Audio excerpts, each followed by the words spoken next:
Hi, so do you know what I thought when I woke up this morning? Why not do a video about 5 real people that were mentioned in the Harry Potter books? So here we go, let's dive in. This is 5 real people from the real world mentioned in the Harry Potter books. So the first one is Hinrich Cornelius Agrippa von Nettesheim. I've probably pronounced that wrong. So to save myself saying Hinrich Cornelius Agrippa von Nettesheim every time I mention him, I will just say Agrippa. So I believe Agrippa was mentioned several times by Ron when he and Harry first meet on the Hogwarts Express in Harry's first year. So it's when Ron is explaining to Harry all about the chocolate frog cards. Now he says that he's trying to collect Agrippa's chocolate frog card as it's one that he doesn't have. I wonder if he ever did collect it. I don't think we ever did find out. I can't believe J.K. Rowling left out such an important plotline unfinished. Disgraceful.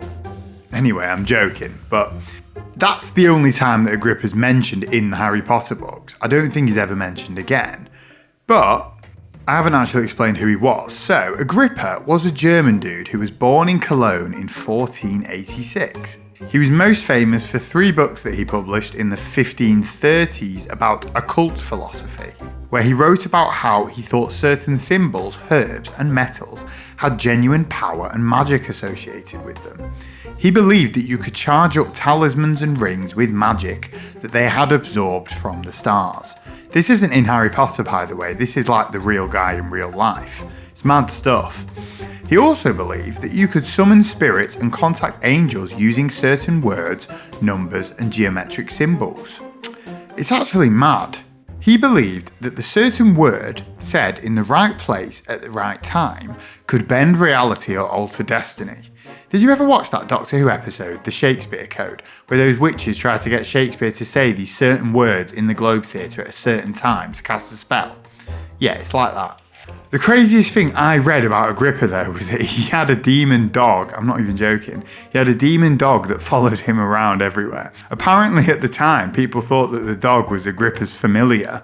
And the legend goes that when Agrippa died, the dog vanished into thin air. Nuts.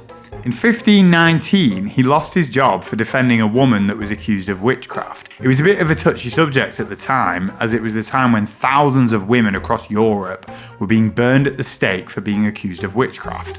So sadly, Agrippa then ended up in prison in France, most likely for criticising the witch burnings and witch trials, and because everyone kind of thought that he practiced dark magic. He then died shortly after being released from prison, poor, alone, and disgraced.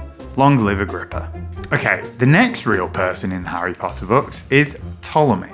Now, it's actually spelled like Ptolemy, but I guess it's a silent P because it's just Ptolemy. Yeah, this guy was mentioned in the same bit by Ron when he was talking about the chocolate frog cards. So Ptolemy lived sometime around 100 AD in Egypt, but I think he was originally Greek. It's mad to think it's been like 2,000 years and the guy's name is still being thrown about. Like Jesus, I guess. So Ptolemy was an astronomer and he was the guy that decided that the Earth was the centre of the universe. He believed the sun and the stars revolved around the Earth. Easy mistake to make, I guess. If you think about it, people in this day and age still think that the Earth is flat, so. Now, he also came up with maps of the world that were still being used about 1,400 years later when Christopher Columbus sailed to America.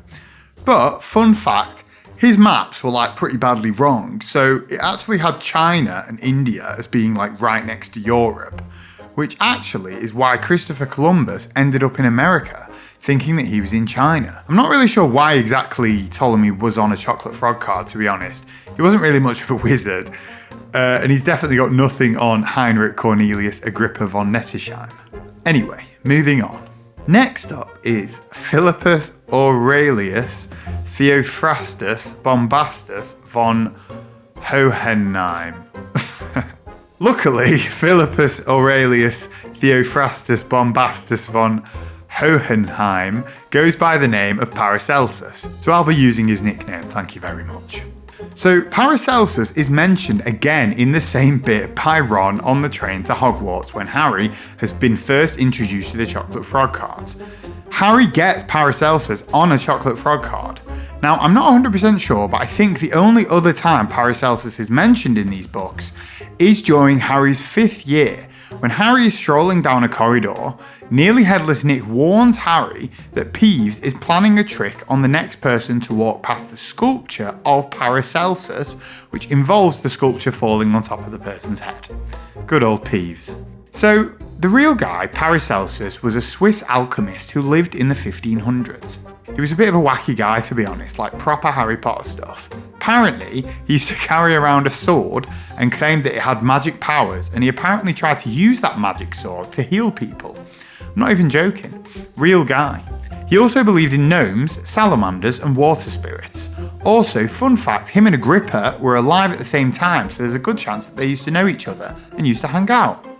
Right, next up is Big Boy Merlin himself. So I'm not going to go through every time Merlin is mentioned in the Harry Potter books because I'll be here till Christmas. But basically, Merlin is a super powerful ancient wizard and considered one of the greatest wizards of all time. In the Harry Potter universe, obviously. He basically shapes a lot of culture in the Harry Potter world and influences a lot of common phrases like Merlin's pants or Merlin's beard. And of course, he influences the Order of Merlin. Now, in terms of real life, Merlin is central to the tales of King Arthur, which are all myths and legends and not true.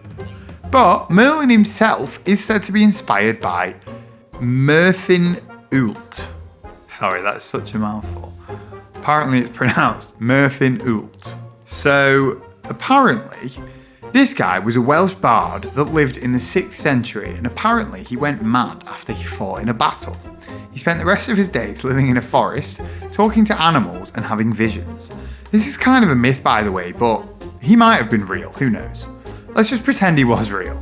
Also, fun fact, right, apparently the name Merlin was changed to Merlin because Merlin was too close to merd, which apparently means poo in Latin. Now, in the top spot, it is none other but, drumroll please, Nicholas Flamel. Now, I think to be fair, a lot of people know that Nicholas Flamel was a real person, but if you didn't, it's a jaw-dropping revelation. A real life-changing moment. But yeah, Nicholas Flamel was a real dude. He was a scribe and a bookseller from Paris who lived in the 1300s. He apparently died in 1418, but this is lies and deceit. As we know, he actually lived on for hundreds of years via his invented and continued use of the Philosopher's Stone. I'm joking, obviously. But am I joking, though?